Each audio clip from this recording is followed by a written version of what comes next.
So we're going to be installing a set of lower links on a Land Cruiser today. This is actually a GX470, so a Prado 120 Land Cruiser. The installation is the same across the board. Some of the links have brake line mounts on them, some don't.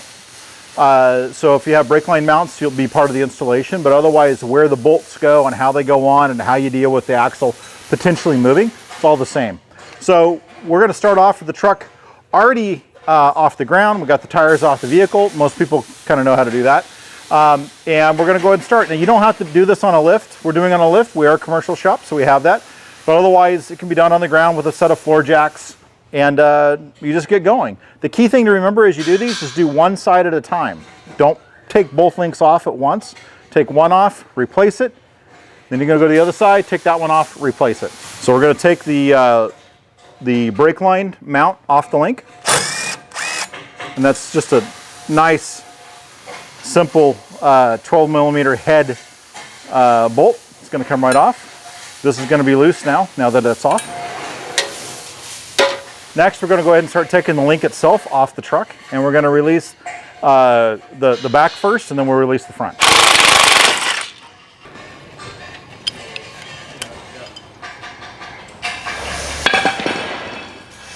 Okay, so we're going to put the lower link in now. We got the stock one out, and the new one's just going to bolt right in. It's just going to go instantly in.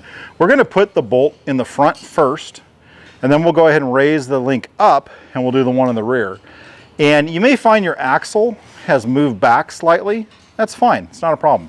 Easiest way to do that is with a standard ratchet strap. And what we'll do is that we're just going to anchor the ratchet strap to one of the mini holes in the frame and run it back and around the axle. And then we're going to go ahead and just ratchet it forward and allow the bolt to drop right in.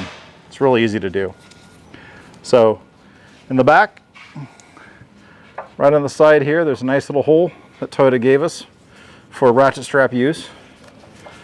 And now I have the ability to go ahead and just very carefully, with control, I can bring that axle forward at any increment that I want just by moving this now.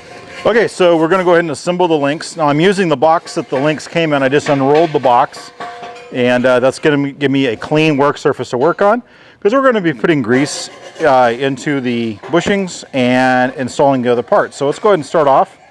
One of the first things we're going to do is install the grease zerks.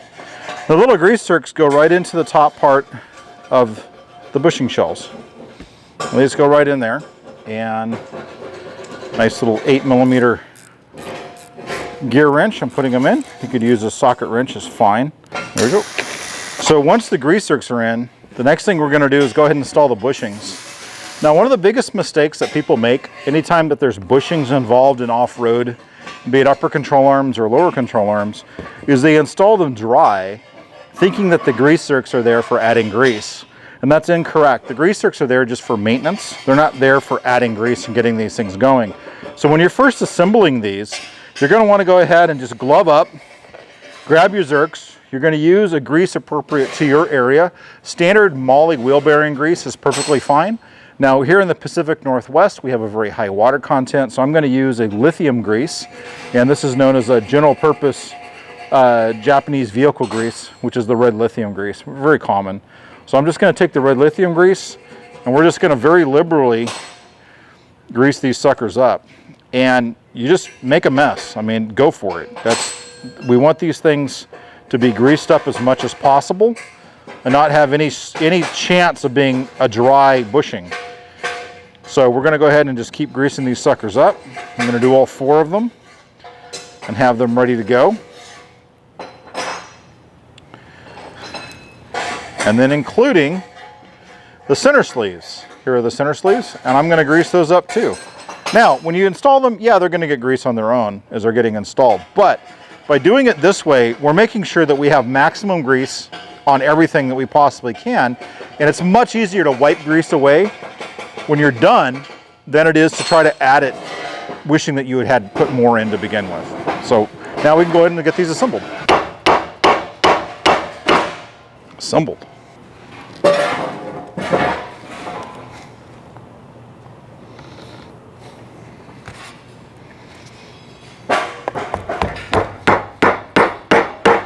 On our bushings, we have grease now on the hats of the bushing, this upper area. We want to leave that grease. We don't want to take that away. We have grease squeezing out between the hat and the weldment. That we can wipe up if there's excess. A little excess here, I'll go ahead and wipe that, but I'm going to leave the other stuff to make sure that goes into the mount. We don't want to lose that. So identify your links for left and right. You're going to have a weldment that has a Johnny joint on one end that goes up by the frame, and then you're going to have the bushing that goes down at the axle, and the bushing's the part with the grease on it down below. Now, the bushing itself is offset. That's what makes this a offset lower link, and the offset part goes up. So the one we're looking at here right now, this is a driver's side or a left side lower link. Now we can put our e-brake cable mounting points on the lower links if the truck uses them. This is a Prado 120, so FJ Cruiser, GX470, GX460, 4Runner, they all use them. So that's what these little brackets are for, and they mount on like this. And so we're going to be putting a bolt and a lock washer. So we're going to take the lock washer, put it on the bolt. We're going to use a little bit of blue Loctite.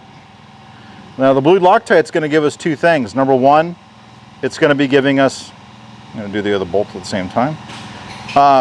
It's going to be giving us thread locking, which we definitely want, but it's also going to create a water seal and keep water from getting in to those threads, and then of course inside the lower link, which we do not want water inside our lower links. And there's one side, we'll do the other.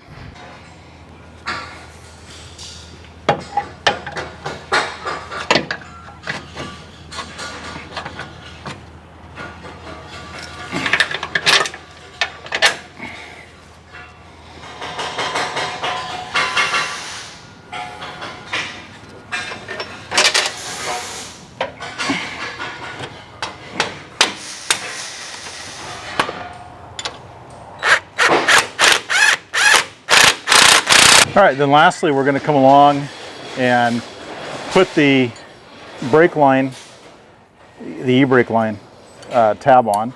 So it's going to lock in its little ear spot there. And then we're going to use the little 7/16 headed bolt with the little flange nut. I'll put the flange nut on the back, bring our little bolt in through the front. It is a lock flange nut, but again, I've put a little bit of blue Loctite on it just to be thorough.